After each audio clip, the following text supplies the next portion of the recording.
राज्याचे मुख्यमंत्री सन्माननीय देवेंद्रजी फडणवीस साहेबांनी बीड जिल्ह्यामध्ये जो संतोष देशमुख यांची निर्घृण हत्या झालेली आहे त्या बाबतीमध्ये अतिशय समर्पक आणि अतिशय चांगलं उत्तर दिलेलं आहे। आमच्या सर्वांचं समाधान झालेलं आहे। याची आयजी लेवलच्या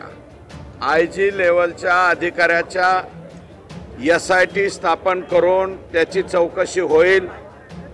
दुसरं आयजीची चौकशी बरोबर न्यायालयीन चौकशी सुद्धा या प्रकरणाची करण्यात येईल आणि त्याचबरोबर इथले भूमाफिया, इथले खडी क्रेशर माफिया, इथले वाळू माफिया आणि हे धमक्या देणं, खंडणी वसूल करणारे, कंपन्यांना त्रास देणारे या सगळ्या लोकांच्या वरती जे गुन्हे अजूनही अनभिज्ञ आहेत, या अशा अनभिज्ञ जे गुन्हे आहेत आणि जे करण्याच्या पाठीमागे ज्यांचा हात आहे अशा सर्वांना एकत्रितरित्या करून त्यांच्यावरती मकोको म्हणजे मोका अंतर्गत कारवाई करण्यात येईल अशा प्रकारचं स्पष्ट त्या ठिकाणी निवेदन आणि ऑर्डर राज्याचे मुख्यमंत्री बोलले म्हणजे ती ऑर्डर होते, ती ऑर्डर या ठिकाणी झालेली आहे। आणि त्याचबरोबर दुर्दैवानं मयत झालेले संतोष देशमुख यांना 10 लाख रुपयाची मदत सुद्धा सरकारने त्या ठिकाणी मुख्यमंत्री महोदयांनी जाहीर केलेले आहे। त्यामुळे आता राज्याच्या मुख्यमंत्र्यांनी या ठिकाणी जे सांगितलेलं आहे, माझी बीड जिल्ह्यातल्या जनतेला विनम्र विनंती आहे, जर का यातले हे जे आरोपी आहेत आणि यांचा जो आका आहे त्या आकाने कुणाकुणाच्या जमिनी बळकावलेल्या आहेत, कुणाकुणाच्या वरती अन्याय केलेला आहे, त्या सगळ्यांनी गुन्हे दाखल करण्याला पुढे यावं आणि ज्या त्यांच्या जे शागिर्द आहेत या शागिर्दांनी जे त्रास दिलेले आहेत ते सगळे त्रास या ठिकाणी आणले पाहिजेत आणि जिल्ह्याचे SP यांची तातडीने बदली त्या ठिकाणी केलेली आहे। आणि मी मुख्यमंत्री महोदयांकडे आता लगेच मागणी करणार आहे की आम्हाला डायरेक्ट IPS अधिकारी त्या ठिकाणी कडक असा द्यावा, नवीन द्यावा आणि जो यंग असेल तो द्यावा, ज्याच्यावरती कसल्याही प्रकारचे ॲलिगेशन नसावे अशा प्रकारचा अधिकारी द्यावा।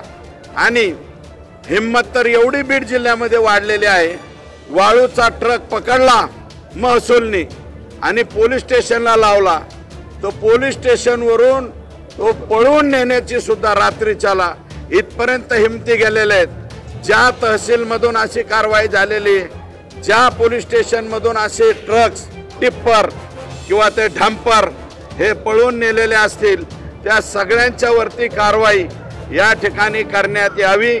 आणि मकोको मध्ये म्हणजे मोका कायद्याच्या अंतर्गत हे सगळे लोक येणार आहेत। 302 मध्ये तर आलेच, परंतु मोका मध्ये सुद्धा यांच्यावरती कारवाई होणार आहे।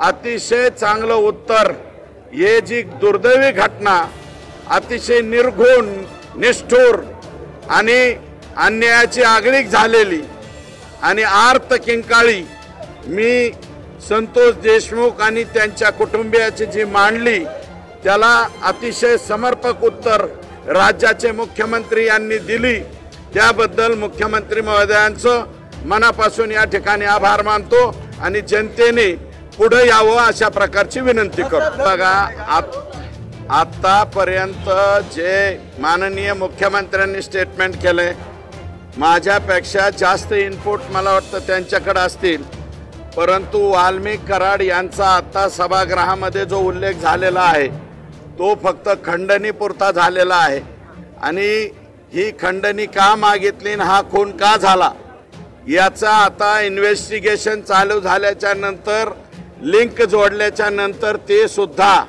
आणि मुख्यमंत्र्यांनी तसं म्हटलंय की जर ह्या लिंकमध्ये ते जर आले तर ते 302 मध्ये सुद्धा येतील आणि मोकामध्ये सुद्धा येतील। माननीय मुख्यमंत्र्यांनी स्पष्टपणे सांगितलेलं आहे याच्यामध्ये आका आले तरी बी घेतले जातील आणि आकांचे आका जरी आले तरी सुद्धा त्याच्यामध्ये येऊ शकतील। नाही, मी 50 लाखाची मागणी नव्हती केली। माजलगाव या गावामध्ये मदत फेरी निघाली होती। मला त्यावेळेस कमी माहिती मिळाली होती की 40 ते 50 लाख रुपये गावकऱ्यांनी माजलगावच्या आणि तिथल्या आमदारांनी स्वतः प्रकाशदादा सोळंके यांनी आणि ग्रामस्थांनी व्यापारी पेठेमध्ये जाऊन विनंती करून गोळा केली। ती 21 लाख रुपये झालेले आहे आणि राज्याने आजपर्यंत कोणाच्या गुन्ह्यामध्ये कधीही कोणाला मदत राज्य सरकारकडून झालं नाही, परंतु ही युनिक केस असल्यामुळं त्या ठिकाणी त्यांना मदत राज्याच्या मुख्यमंत्र्यांनी जाहीर केले, त्याच्याबद्दल आम्ही समाधानी आहोत। नाही, ते का उपस्थित नाहीत मला माहीत नाही, ते मला वाटतं ते आपण त्यांनाच विचारलेलं बरं राहील।